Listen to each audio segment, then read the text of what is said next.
अध्यात्म विज्ञान, नई दृष्टि, नई खोज। देखिए, सुनिए और समझिए।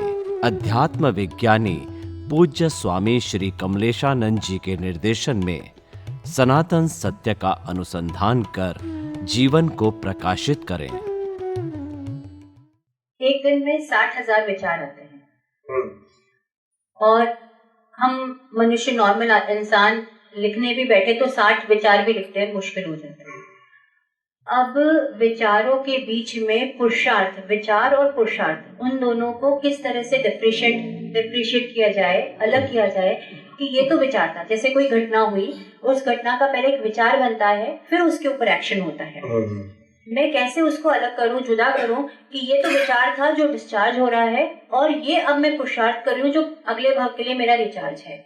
इससे कैसे डिफ्रेंशिएशन, क्योंकि कई बार पकड़ में, कई बार क्या अधिकतर पकड़ में नहीं आता है। ये हमारे सॉफ्टवेयर में गलती हो गई है कि मन वचन काया की क्रिया कि हम कंट्रोलर हैं और इसीलिए ये अच्छा है बुरे है, ये डिवीजन करते हैं। स्पीच अच्छी है बुरी है, डिवीजन करते हैं। एक्शन अच्छा है बुरा है, डिवीजन करते हैं। ठीक है, गलती सॉफ्टवेयर में है और साइंस सेट करना है। मगर उसके लिए एग्जाम्पल दो। जैसे ये विचार कंटिन्यूस आते हैं, ऐसे श्वास भी कंटिन्यूस चलता है। यह सुन लो, कभी आपको लोड लगता है? भाई सॉफ्टवेयर सेट है, श्वास में लेती ऑटो मोड है। जो ऑटोमेटिक है, अपने आप में विकल्प चले गए, लोड चला गया। कोई कहेंगे, आपको एग्जाम्पल देता हूँ, कोई कहेंगे कि आप 1 मिनट में 60 बार ब्रेथ लेते हैं। एग्जाम्पल देता हूँ, फिर 1 घंटे में कितनी बार हुआ? 3600। 24 घंटे में कितना हुआ? फिर आप 1 महीने में कितना हुआ? फिर 100 साल में कितना हुआ? फिर आपको कहेंगे आपको 100 साल जीतना है तो इतनी बार श्वास लेना पड़ेगा। तो फिगर सुन के ही बेभान हो जाओगे। तो ये करना नहीं है, it is auto mode system. तो जो ऑटो मोड है वो नहीं जानते हैं, तभी पजल होता है। सेम ब्रीथ में पजल नहीं है, थॉट में भी नहीं आना चाहिए, वो भी ऑटो मोड है। इसीलिए मैं कहता हूँ कि जैसे ब्रीथ ऑटो मोड है, ऐसे थॉट भी ऑटो मोड है। तो ऑटो मोड जो इसको सेपरेट करके देखो, उसकी वैल्यू करके मत देखो, उसकी वैल्यू 0 है। अभी आया, सेकंड में चला जाएगा, तो वैल्यू ही नहीं। हम वैल्यू करते हैं राग द्वेष, वो गलती हमारी है, उनकी वैल्यू नहीं है। कोई भी विचार की वैल्यू है ही नहीं आध्यात्मिक विजन में। मगर हम जितने करेंगे राग या द्वेष से, कितने आप कमजोर हैं।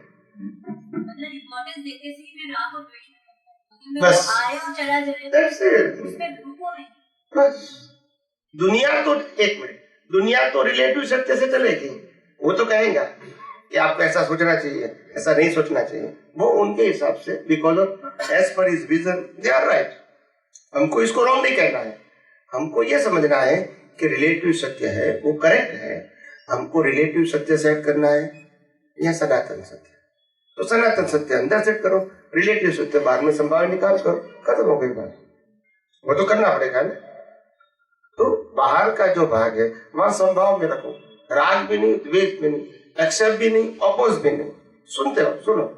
व्यवहार से हाँ कहना पड़े तो हाँ भी कहो, मगर अंदर जो है वो वही सनातन सत्य का सॉफ्टवेयर सेट करना है, ताकि हम ये देखो, ये जो पजल है, ये माता पिता की वजह से, पति पत्नी की वजह से, भाई बहन की वजह से, परिवार की वजह से नहीं है, हमारे सॉफ्टवेयर में कमी है, इसीलिए पजल है।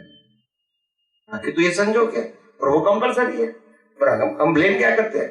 उनकी वजह से हुआ, इनकी वजह से हुआ, बस ये गलती हो गई। गलती विजन में है, तो करेक्शन वहां जरूरी है। वहां करेक्शन देखो, रामकृष्ण महावीर को कितना संघर्ष आया, कितना सफरिंग आया कि नहीं आया? हमारे से भी बहुत गुना ज्यादा। यह सुन लो, फिर भी वो मोक्ष में गए, फिर भी उसको कोई टेंशन नहीं आया, फिर भी कर्मचारी नहीं हुए, वो मोक्ष में गए। क्यों? सॉफ्टवेयर में गलती ही नहीं थी, हार्डवेयर तो हमारे से भी खराब था। तो हार्डवेयर का कोई मतलब ही नहीं है ना। It is totally control and govern by the law of nature.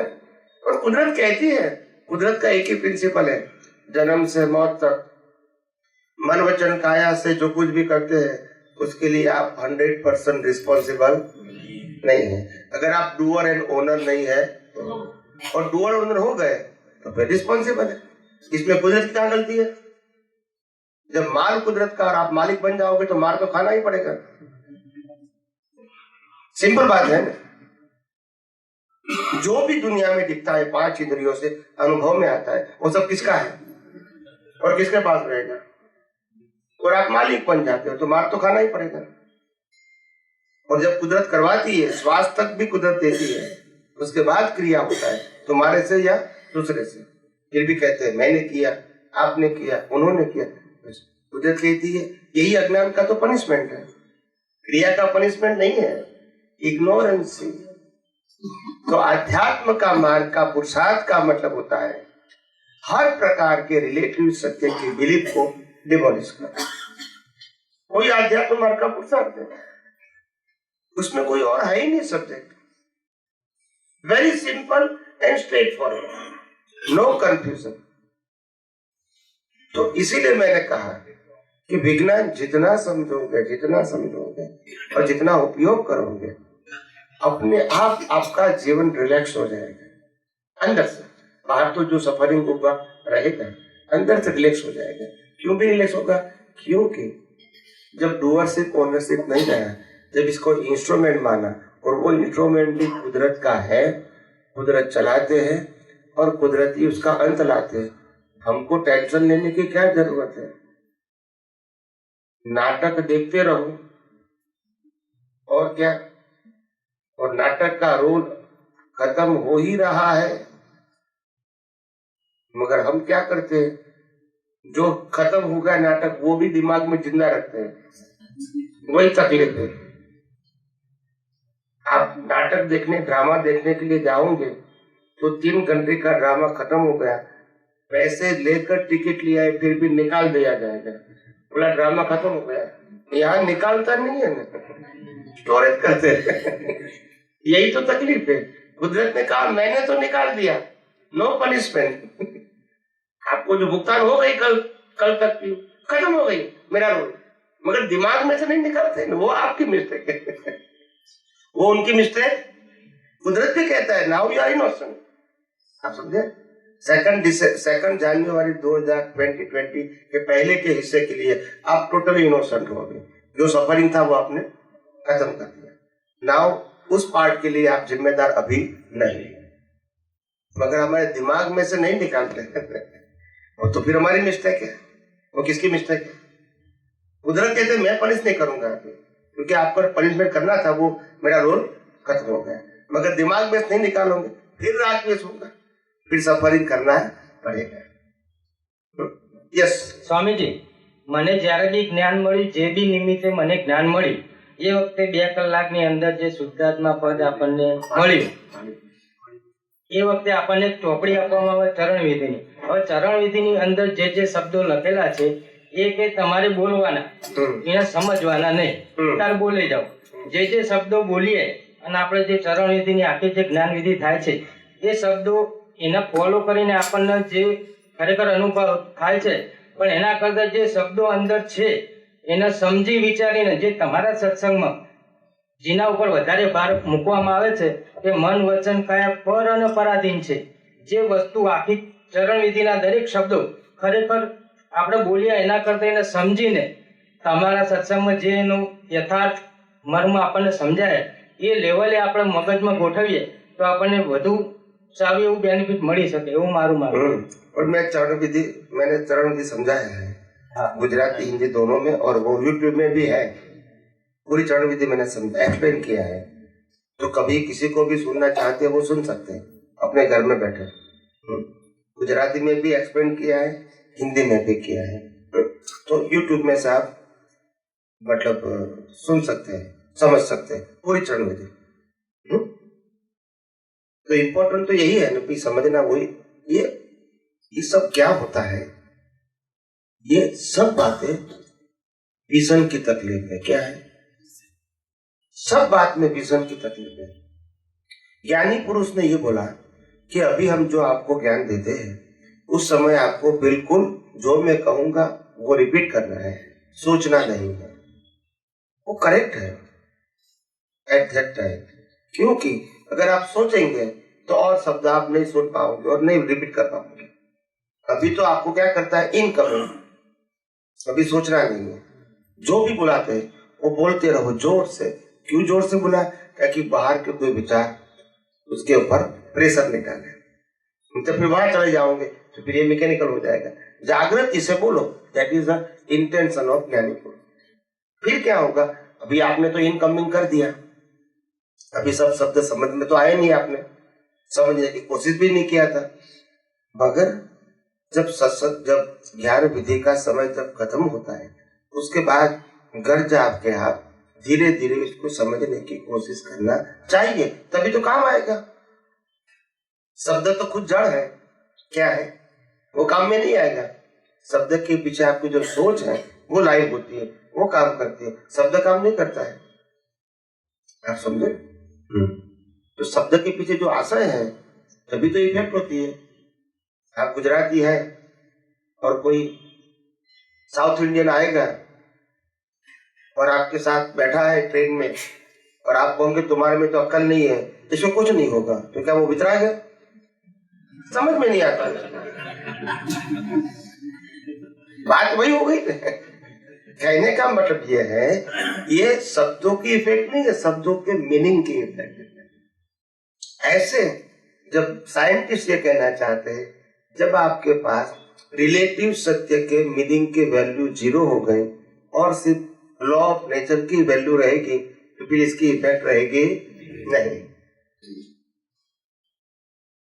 अभी उसकी वैल्यू है, वहां तक तो इफेक्ट रहेगी। एक दिन वैल्यू खत्म हो जाएगी, व्यवहार रहेगा मगर वैल्यू नहीं रहेगी, क्योंकि आपकी वैल्यू का जो पावर था वो आपने यूनिवर्सल ट्रूथ में लगा दिया। तो इसके वैल्यू क्या होगी, माइल्ड हो गए, तो वो संजोग आते जाते रहेंगे, विचार भी आते जाते रहेंगे, मगर असर होगी क्योंकि अज्ञान निकल गया है ना। समझ में आया ना? ऐसे ऐसा डिस्चार्ज भाव, चार्ज भाव समझ। डिस्चार्ज भाव और चार्ज भाव दोनों समझना है। डिस्चार्ज भाव का मतलब होता है, जैसे छोटा बच्चा है, बोला मेरे को डॉक्टर बनना है, ये डिस्चार्ज भाव है। पढ़ना है, खाना है, घूमना है, मकान लेना है, कार लेना है, शादी करना है, फर्नीचर लेना है, साधन लेना है, ये सब डिस्चार्ज भाव है। सब due to circumstances, and who create the circumstances? Nature will create the circumstances. As per the circumstances, आपको भाव कड़ा हो गया। और सबको एक ही परिस्थिति में इक्वल भाव नहीं होते, क्योंकि उसका डिस्चार्ज नहीं है। मगर विज्ञान है, ये डिस्चार्ज भाव से अलग है। विज्ञान प्रिंसिपल से काम करता है और डिस्चार्ज भाव रिलेटिव सत्य के आधार पर किया गया है, पिछले अवतार में कॉज के रूप में, और यहाँ संजोग मिलते हैं तो भाव व्यक्त होते हैं। जैसे अब दो सहेली है, एक को आइसक्रीम खाना बहुत पसंद है, एक को बिल्कुल पसंद नहीं है। क्या नहीं है? बिल्कुल पसंद नहीं है। तो दोनों जाओगे कहीं बाजार में, और जब आप आइसक्रीम की दुकान के पास से पसार होंगे तो आपके मन में पानी आएगा, विचार भी आएगा। शायद खाए ना खाए अलग बात है, विचार तो आएंगे कि आपका माइंड जो है वो रिलेटेड सेट हो गया, उसमें खाने में आनंद है, वो बिलीफ है आपकी। जिसकी बिलीफ नहीं है उसे कुछ भी नहीं होगा। तो आज ये पुरुषार्थ नहीं है। अब वो खाने का मन होगा, वही पुरुषार्थ नहीं है, नहीं है। उनको नहीं होगा, वो भी पुरुषार्थ नहीं है। दोनों उदय कर्म है। पुरुषार्थ कहाँ है कि मन वचन काय की अवस्था मात्र कुदरती रचना है, मैं उससे मुक्त ऐसा बसी मेरा पुरुषार्थ है। मन मेरा पुरुषार्थ नहीं है, वो तो मैकेनिकल है। तो ये डिस्चार्ज भाव हो गया। चार्ज भाव कौन सा होता है? चार्ज भाव का मतलब होता है इसमें 3 प्रकार की अवस्था का रोल है। पिछले अवतार का डेवलपमेंट, वर्तमान संयोग और वर्तमान ज्ञान जो इस वर्ष में मिला, ये तीनों के सार रूप आप हर अवस्था में उसका उपयोग करके सार निकालते हो और फिर भाव करते हो कि ऐसा होना चाहिए। ऐसा है नहीं मगर होना चाहिए। जैसे कोई व्यक्ति है, शादी करेंगे, 25 साल साथ में रहेंगे, 30 साल साथ में रहेंगे, फिर प्लस माइनस करते करते एडजस्ट होते, फिर समझ जाते कि एडजस्ट तो नहीं हो सकते, कोई बात नहीं, जीवन तो चलाना है, मगर ऐसा नहीं, ऐसा हस्बैंड होना चाहिए, बस ये आपका चार्ज होता है। अभी शादी करने की बात नहीं है, मगर आपने करेक्शन कर दिया डिजाइन में नेक्स्ट वर्क के लिए। ऐसे कोई लोग पढ़ाई करते हैं तो पढ़ाई करते, एक ने चार्टर्ड अकाउंटेंट किया, एक डॉक्टर बन गया। स्कूल में साथ में थे, बाद में चेंज हो गया, एक डॉक्टर बन गया, एक चार्टर्ड अकाउंटेंट बन गया। डॉक्टर वाले तो बहुत पैसा कमाने लगे, कंसल्टिंग, और चार्टर्ड अकाउंटेंट वाला वो भी कमाता है मगर कंपैरिजन में कम कमाता है, स्टेटस भी कम मिलता है। तो फिर क्या होता है, चार्टर्ड अकाउंटेंट को 5-25 साल के बाद लगता है कि उससे अच्छा तो मैंने भी मेहनत किया, उन्होंने भी मेहनत किया, तो डॉक्टर बनना अच्छा है, तो भाव करते हैं, साल निकल now you understand that's it. तो इसीलिए ये सब देखो, ये साइंस ये भारतवर्ष के अंदर 2500-2600 साल से खुला ही नहीं था, हाइड हो गया था। नया साइंस नहीं है, हाइड हो गया था, ये खुल रहा है। हर बात की डेफिनेशन होती है, क्या होती है हर बात की। ये प्रारब्ध पुरुषार्थ प्रतिष्ठित आत्मा 2 प्रकार के, भाव कैसे बनते हैं आज तक किसी ने नहीं बताया। भाव से कर्म बनते वो बताया, भाव कैसे बनते हैं वो नहीं बताया। तो भाव की प्रोसेस भी है, अंतःकरण में क्या होती है, फिर स्पीच एक्शन का बीच, ये आगे का साइंस है, उसी कनेक्टेड। अभी तो मैंने आपको कॉज एंड इफेक्ट के बारे में बताया कि कॉज कैसे बनते हैं, वो प्रोसेस अलग है, उसका मैंने सिर्फ बेस बताया, मगर अपन समय की मर्यादा है। पल पल जो कर रहे हो पल सार निकलेगा वो भाव है। हर बात में एब्स्ट्रैक्ट निकालते हैं और भाव होता है, एब्स्ट्रैक्ट निकाल के भाव होता है। ये जो पल पल अभी बात करते हैं वो तो थॉट्स है, निकलते ही रहेंगे, वो भाव नहीं है, तो वो तो निकलते रहेंगे। भाव is your today intention with your own signature. आपकी सहमति होगी, ऐसा नहीं ऐसा ही होना चाहिए, पहले संजोग नहीं है, मगर आप खुद इसमें साइन करते हैं, तो वो आपका भाव है। रिजल्ट नहीं आएगा, रिजल्ट आएगा नेक्स्ट। तो भाव is created by the intention with your own signature. कोई भी भाव हमारी सिग्नेचर के बिना, इंटरनल सिग्नेचर के बिना चार्ज नहीं होते, क्योंकि भुगतान हमको करना है। तो कुदरत अपनी मर्जी से भाव नहीं बना सकते, हमारा बनाया हुआ भाव ही हमको भुगतान करना पड़ता है। Nature will create only circumstances, मगर भाव किसका होना चाहिए, हमारा।